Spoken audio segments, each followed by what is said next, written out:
Welcome to my kitchen. If you were here, you could have a cup of coffee, but you're not, so you can't. We'll just look forward to that another day. The direction I'd like to go in my little chat today is, I'm calling it Lessons of the Desert. And these are things that I've been thinking about for a long time, because when we moved here 20 years ago, we moved January 1st, and everything was very brown, and everything was cold, and there was no snow, and it was desert, and it was my desert. And I did a lot of studying. God taught me a lot of things, and I'd like to share some of them with you, plus some of the new things that seriously have come about in the last 20 years. When you think about the Israelites in the desert for 40 years, you think about one of the things that I often think about is a joke. And it says that if Miriam would have been leading the Israelites in the desert, she probably would have stopped and asked for directions, and they'd have been there in about 6 months. So normally I don't like jokes that are negative towards men because there's so many of them out, but I like that one. It's fun because I think it applies. So anyway, you can get a chuckle out of that. There's two reasons that I think this is a very valuable study. The lessons that God taught the Israelites in the desert were exactly the lessons that we need to learn today. And to corroborate that, I'm going to read to you from 1 Corinthians 10, verses 1 through 4 and verses 11 through 13. I'll give you a second if you want to get there. 1 Corinthians 10, 1 through 4 and verses 11 through 13.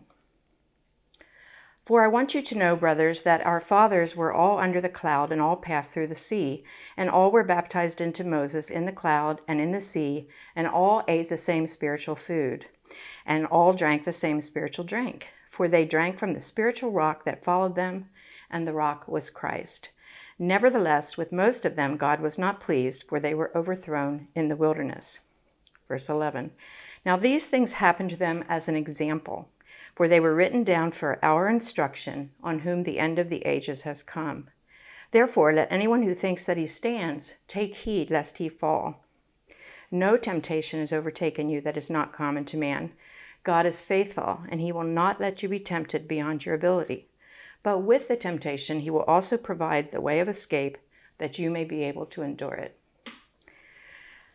So there we have a lesson from the Word that tells us that these stories are for our instruction, and we should pay attention, that we don't respond in rebellion the way the Israelites did so many times. So some of the lessons that I feel that we can learn from that is, first of all, I've got 4. God desires us to know him. And at the beginning, you saw this verse, and it says, I carried you on eagle's wings and brought you to myself. And that's what I believe that God did in the wilderness. He carried the Israelites on eagle's wings and brought them into the desert so that they might know him better. One of the things that the Israelites needed to learn was that the God that they were getting to know was the God who chose them to be his. And this verse is in Exodus 6, verses 7 through 9. We're going to be in Exodus a lot. So if you just want to stay there, that's fine. Exodus 6, 7 through 9. I will take you to be my people, and I will be your God, and you shall know that I am the Lord your God, who has brought you out from under the burdens of the Egyptians. I will bring you into the land that I swore to give to Abraham, to Isaac, and to Jacob. I will give it to you for a possession. I am the Lord. Moses spoke thus to the people of Israel, but they did not listen to Moses because of their broken spirit and harsh slavery. And that's one of the points that I really want to stress. The people that came out of Egypt were not the victorious army that we see later. They were a people with a broken spirit that had come out of harsh slavery. And so the Lord took them into the desert, number one, to show them that he chose them to be his. And I love that. And that's another lesson that we can learn. The next thing that I thought was important to hear that God took the children of Israel into the desert, and one of the things that he taught them, and this is something that's really special to me, and I'm sure to you too, is that he is a God who loves beauty. And it was really interesting this year because I couldn't quite decide if I was going to read through the Bible again or not. And so I read some other smaller plans. But then I decided to go ahead and read the chronological Bible. So I started late, is the point of that. I started with Genesis late. So during this time of quarantine, I have been reading through Exodus, Leviticus, and it's been really just wonderful timing. It's another example to me of God orchestrating all the details of our life. God who loves beauty. Exodus 28:40.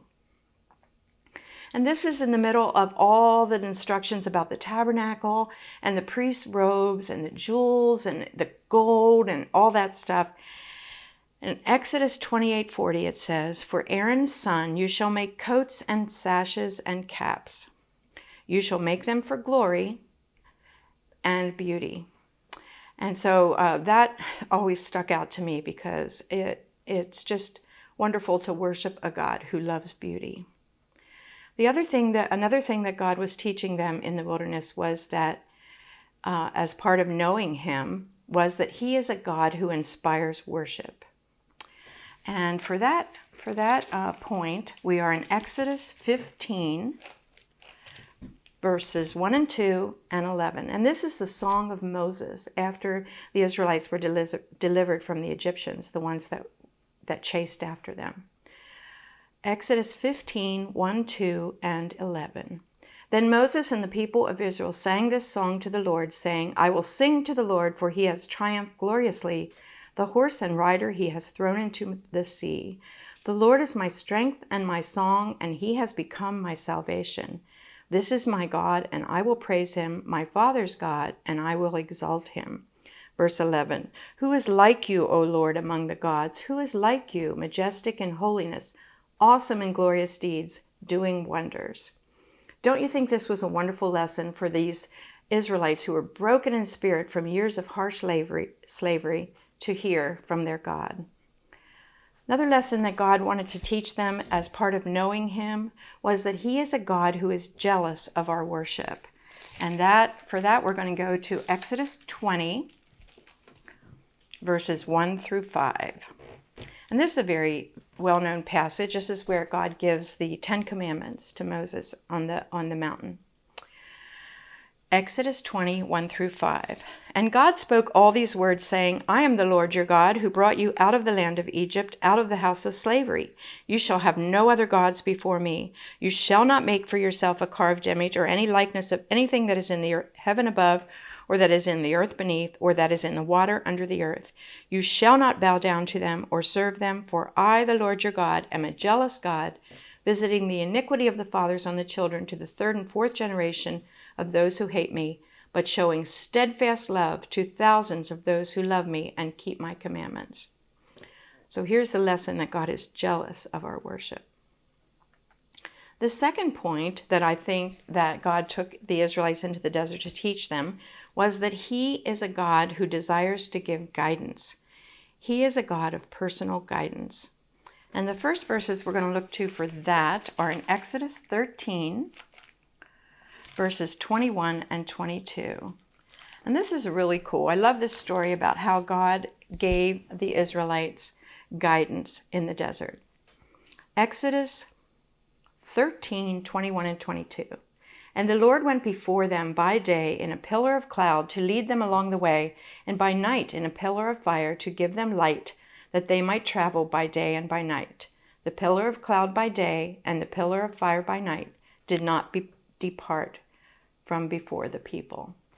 So here was constant guidance for them. And don't you think that slaves who never made decisions on their own, who got up every day and did what the master told them to do, needed to know that God would guide them and that they were not alone in the desert?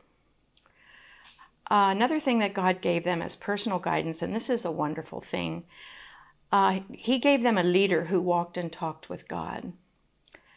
And We're looking in Exodus 33.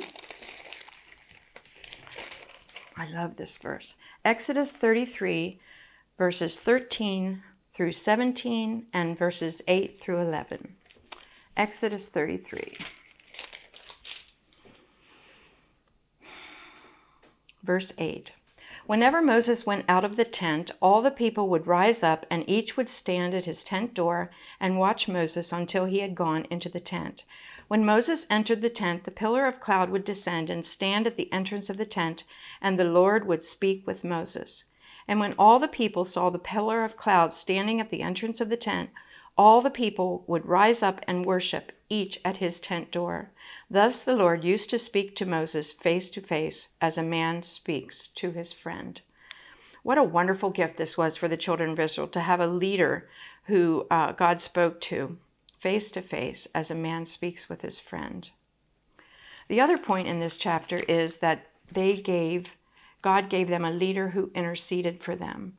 And that's another wonderful gift, and that's a gift that we have too at First Baptist, and I appreciate that very much.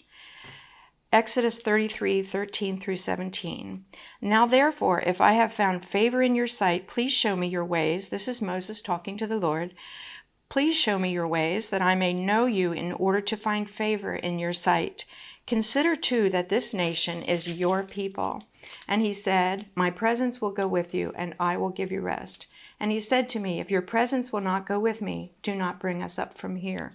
For how shall it be known that I have found favor in your sight, I and your people? Is it not in your going with us, so that we are distinct, I and your people, from every other people on the face of the earth? I love this verse. If your presence will not go with me, do not bring us up from here. That is Moses speaking to the Lord and saying, if you don't go with us, we want to stay in this desert forever, because it's worth it to be with you. So I think that's just a wonderful thought. This morning I was reading in Leviticus, and Leviticus has not been one of my favorite books to read in the past, but this morning I was reading in Leviticus 23, and this is where God laid out the feasts for the children of Israel, the feasts that they celebrate at certain times of the year, and the Sabbath. It talks about the Sabbath too. And I just thought it was a wonderful gift that God specified this and laid it out, and at every single one of them he says, you shall do no regular work on that time. And I thought, wouldn't that be a wonderful lesson to a slave going out into the desert for the Lord that he worships to say, I'm setting these times, and I don't want you to do anything but rest. And what a gift that is to these people who were beaten down with harsh slavery. Just think about that. The third thing that I see, that lesson that God wanted to teach, was that the miraculous provision. And that's something we often think about in the desert, how God cares about our needs. God sent manna, and when they got tired of bread, he sent them quail, and he always provided them with water. I'm going to skip back to Psalms here a little bit, because this is talks about this. Psalm 78, 23 through 25. Okay, Psalm 78, 23 through 25. Yet he commanded the skies above and opened the doors of heaven, and he rained down on them manna to eat and gave them the grain of heaven. Man ate of the bread of angels. He sent them food in abundance. He caused the east wind to blow in the heavens, and by his power he let out the south wind. He rained meat on them like dust. He let them fall in the midst of their camp all around their dwellings, and they ate and were well filled, for he gave them what they craved. So there was God's miraculous provision for the physical needs that they had. Sometimes we don't want to ask for our physical needs to be met, but God cares about our needs. Another gift that was really cool we will find in Exodus 31. Exodus 31, verse 18. Okay, verse 18, Exodus 31. And he gave to Moses, when he had finished speaking with him on Mount Sinai, the 2 tablets of the testimony, tablets of stone, written with the finger of God. Just think about that a minute. The tablets that God gave Moses were written with the finger of God. What a beautiful picture that is of God caring and providing. We also read, when we read about the Israelites, we read that their clothes didn't wear out and their shoes didn't wear out. I thought that was really cool. It's something we'd all like to see happen, but that was a gift that God gave them in the desert because, there wasn't any Walmart or Fred Meyer around. So God made their clothes and their shoes last. Okay, the last part that I want to go into is one of my favorite passages in the whole Bible, which is in Deuteronomy 8. And we're titling the fourth lesson of the desert. I'm titling it Learning to Make Wise Choices. God desires us to be victorious. And I love this gift to the slaves who were beaten down with harsh slavery and never got to make choices when God spoke to them in Deuteronomy here. So I'll read Deuteronomy 8, 1 through 3, and Deuteronomy 8, 11 through 16. The whole commandment that I command you today, you shall be careful to do, that you may live and multiply and go in and possess the land that the Lord swore to give to your fathers. And you shall remember the whole way your God led you these 40 years in the wilderness, that he might humble you, testing you to know what was in your heart, whether you would keep his commandments or not. And he humbled you and let you hunger and fed you with manna, which you did not know, nor did your fathers know, that he might make you know that man does not live by bread alone, but man lives by every word that comes from the mouth of the Lord. I just want to repeat this one verse, verse 3. And he humbled you and let you hunger. That's something that we don't allow ourselves to do very often. We get real upset when we're hungry. But the Lord tells us here that he let the children of Israel hunger and fed them with the bread of heaven, the bread that angels eat, with manna that they did not know and their fathers did not know, that they might learn that man does not live by bread alone, but by every word that comes from the mouth of the Lord. What a beautiful picture. And then in verses 11 through 16, take care lest you forget the Lord your God by not keeping his commandments and his rules and his statutes, which I command you this day, lest when you have eaten and are full and have built good houses and live in them, and when your herds and flocks multiply and your silver and gold is multiplied and all that you have is multiplied, then your heart be lifted up and you forget the Lord your God, who brought you out of the land of Egypt, out of the house of slavery, who led you through the great and terrifying wilderness with its fiery serpents and scorpions and thirsty ground where there was no water, who brought you water out of the flinty rock, who fed you in the wilderness with manna that your fathers did not know, that he might humble you and test you to do you good in the end. So when I've listened to all the other meditations that the ladies have done from First Baptist, everybody has mentioned lessons that God has taught them in this time, in the desert, in the wilderness, in isolation, in quarantine. So when I read these verses, it says to me, take care that you do not forget the lessons that you have learned. When you go out and suddenly you have freedom, or you go out and you suddenly have all your friends around you, take care that you do not forget the lessons that God taught you in the desert. So I want you to remember this verse for the that was given to the Israelites and apply it to your life. I carried you on eagle's wings and brought you to myself, because I believe from everything that I've heard from quite a few people that God brought us into this time to teach us more about himself.